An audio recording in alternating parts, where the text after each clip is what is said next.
Olá, gente! Bom dia, oitavano! Tudo bem com vocês? Aí sim, hashtag adoro. Mega saudades. Mais um dia, né, de aula, né, gente? Adoro. Deixa eu comentar uma coisinha pra vocês. Era pra estar tendo aula presencial com vocês, presencial assim, hashtag vídeo online, né? Só que infelizmente meus horários hoje estão meio complicados. Então hoje eu resolvi gravar essa aula pra vocês, mas aí qualquer coisa, qualquer dúvida, aí vocês me mandam mensagem. Mas eu vou estar conectado também com outra escola. Então fica um pouquinho mais difícil essa semana. Mas na semana que vem eu já me organizo todo bonitinho aí. E aí eu já consigo dar aula para vocês através das nossas videoconferências, tá bom, gente? Bom, vamos lá.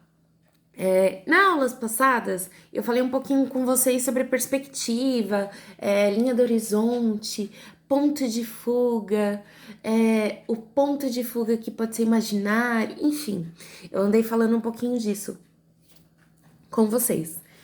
E aí, no decorrer, a gente vem com essa abordagem do uso da técnica nas obras de arte. Então, vamos supor, quando eu falo em usar técnica na obra de arte, não necessariamente eu estou falando só do processo do fazer, o processo do fazer de eu estar usando lápis, de estar usando canetas, de eu estar usando pincel, a espessura, a gramatura da folha ou a tela, se é grande ou pequena. Não estou falando nessa questão. Eu estou falando na questão de técnica visual. O que seria técnica visual? Quando eu olho uma imagem, eu consigo ver a organização dela. Tanto pode ser uma composição estética. O que seria uma composição estética? Onde já vem com a palavra, né? Eu organizo meu visual. Eu consigo ver cada lugar do quadro. Vamos supor, dar um exemplo aí de Mona Lisa, a forma como ela tá sentada, meio que olhando pela lateral, mas ela tá olhando para você, a posição do braço, da mão no braço, a forma, a postura da sobrancelha dela, enfim. Se tem alguma imagem no fundo que compõe a obra. Então, tudo isso se torna uma composição estética, porque a obra ela se torna, apesar de ter muitas informações, ela se torna organizada. Porém, nós temos a composição dinâmica, que é uma coisa mais alvoroçada, tipo, tem muita informação, as cores são mais fortes, mais pesadas, eu não consigo ver muito uma organização na obra. Não dizendo que a obra é uma perfeita bagunça, não, gente. Mas é assim, a forma como ela é composta, às vezes não é tão organizada assim visualmente, que às vezes eu tenho que ficar mais tempo para observar mais essa obra. Que às vezes acontece muito isso no museu. Quando a gente vai em alguma galeria, alguma exposição, tem pessoas que às vezes simplesmente olham a imagem, legal, e continua seguindo o trajeto. E tem gente que olha a imagem e fica minutos, horas, suspira, enfim. Depende muito de cada pessoa e de cada olhar. Isso também faz parte da estética visual também. Só que pra gente entender um pouquinho disso, e qual a sua relação com a perspectiva, né? Tem toda a relação com a perspectiva, gente. Não, foco na nossa vida. Quando a gente acha que não encontra perspectiva, você encontra perspectiva em tudo. Em tudo mesmo. E aí, quando a gente vem vamos supor, mas a gente só simplesmente viu uma obra de arte pintada com óleo, tinta a óleo, há 10 mil anos atrás antes de Cristo. Dá um exemplo, né? No modo de dizer. Porém, eu vou dar um exemplo aqui. Abram a página 32 da apostila de vocês. Olha atentamente as imagens, pessoal. Por exemplo, eu vou mostrar aqui a primeira. Isso, dá pra vocês verem, né? Ó, quando eu olho a imagem, é simplesmente mais uma. Eu consigo ver a estatueta, eu observo que aqui embaixo tem algumas pessoas, né? Isso aqui, o céu, enfim. A composição toda está organizada, mas o que tem a ver com a perspectiva? Eu preciso me entender porque eu consigo ver a perspectiva tanto na profundidade quanto na sombra também eu tenho uma perspectiva aqui.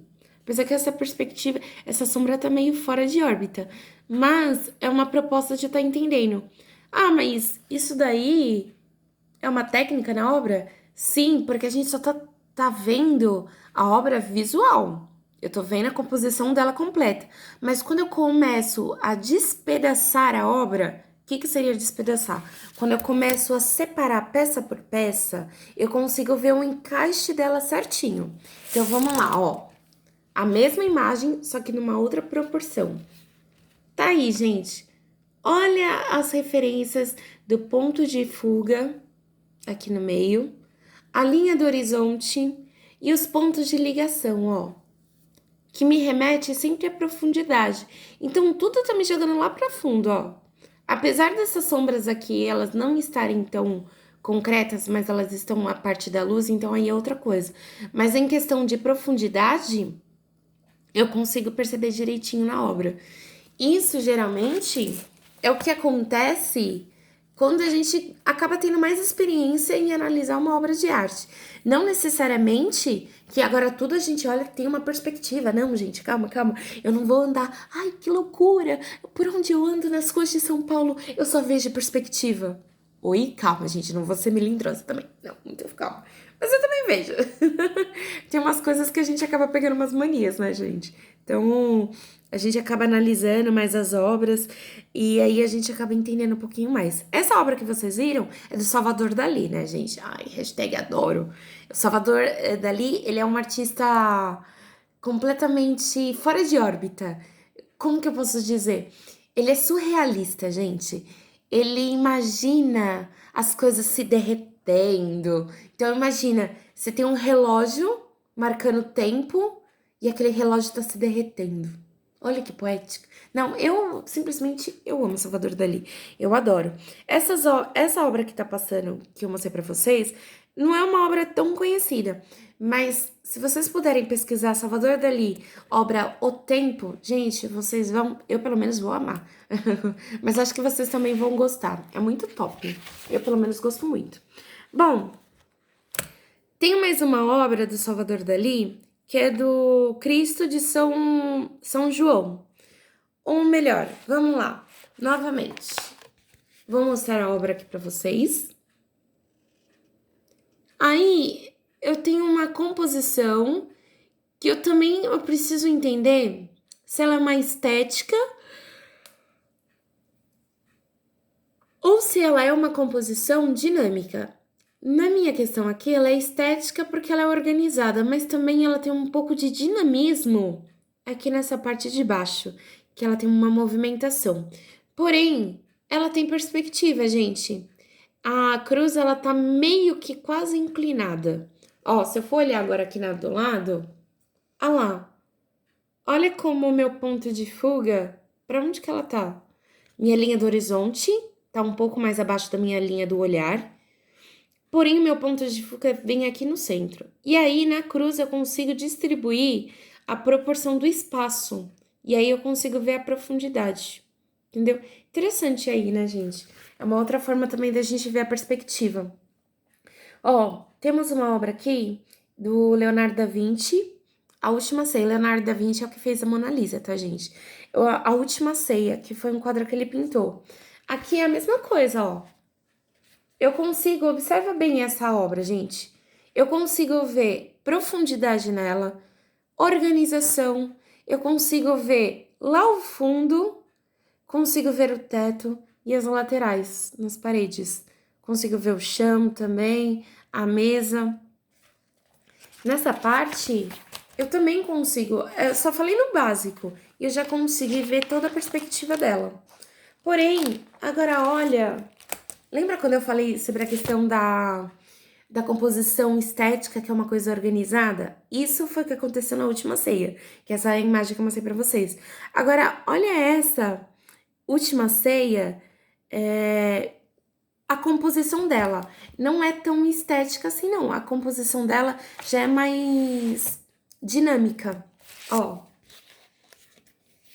é quase a representação da mesma obra que vocês viram, tá vendo? Porém, ela tem muito mais informações, muito mais movimento. mais agitação. Eu consigo ver a profundidade, que é a perspectiva que eu tô pedindo, né? Eu consigo analisar a partir também dessa obra. Como eu também consigo ver nas imagens abaixo. Por exemplo, tem um exercício ali na página 34, é o exercício 14. São duas fotografias. Eu quero que vocês indiquem a linha do horizonte e o ponto de fuga dela. Então, vamos supor, ó, essas duas imagens aqui, eu quero que vocês analisem. Então, mais ou menos, vocês podem traçar com uma canetinha ou com um lápis de cor colorido, até para mim conseguir estar enxergando depois a linha de vocês. Mas aí vocês indicam para mim estar observando. Terminarem de fazer, aí vocês fotografam e mandam lá no clipe que eu dou um visto, tá bom? Deixa eu comentar uma coisa com vocês. Além da perspectiva que a gente olha em pinturas antigas, mas vamos puxar um pouquinho para a atualidade. O Edgar Mullier, ele tem a proposta de criar perspectiva visual. Só que como assim a perspectiva visual? Ele faz a perspectiva no chão. Então, através do grafite, eu consigo ter uma sensação de realidade. É uma sensação de como se fosse realmente um buraco e se, dependendo da forma como eu esteja, dá aquela sensação que eu tô entrando pelo buraco. Mas não, nessa obra aqui é um grafite, gente, ó. É lá na página 35 de vocês. Dá uma olhadinha lá. Olha que legal. Tem umas coisas muito interessantes. É interessante se vocês até pesquisarem. É, eu vou pedir essa pesquisa para vocês. Pesquisem grafite com profundidade no chão. Vocês vão ver umas coisas bem interessantes aí. Acho que é bem legal para vocês estarem vendo uma outra proposta também, né, de perspectiva do nosso dia a dia, né, pessoal? Então, ó, a minha proposta de hoje foi mais para vocês verem esse outro lado da perspectiva. Semana que vem eu vou estar falando vou estar entrando em outro assunto com vocês. Já vai ser mais por parte do museu, sobre a Pinacoteca e aí outros adereços. Mas para finalizar a parte de perspectiva, façam aquele exercício da fotografia, das duas fotografias. Tira uma foto depois quando estiver pronta. E aí vocês mandam lá no clipe que eu dou o visto. Tá bom, gente? E aí a pesquisa de grafite com perspectiva, tá bom? Que aí vocês veem um outro lado aí diferente, que é bem legal aí pra gente. Tá bom, pessoal? Essa foi a nossa aula de hoje. Foi uma aula complementar, né? Que tá complementando as anteriores, então um pouquinho mais curta. Apesar que eu falei um monte, falei 12 minutos. Misericórdia. Gente, às vezes eu tento falar menos, mas não dá. É complicado, eu acabo falando demais. Mas tudo bem. Qualquer dúvida, eu estou aqui. Podem me mandar mensagem que eu respondo pra vocês. E até semana que vem, tá bom, gente? Na nossa próxima aula. Que aí provavelmente vai ser aula virtual, tá? Vou tentar aí. Tá bom, gente? Super beijo, pro com mega saudade e até mais. Tchau, tchau, gente!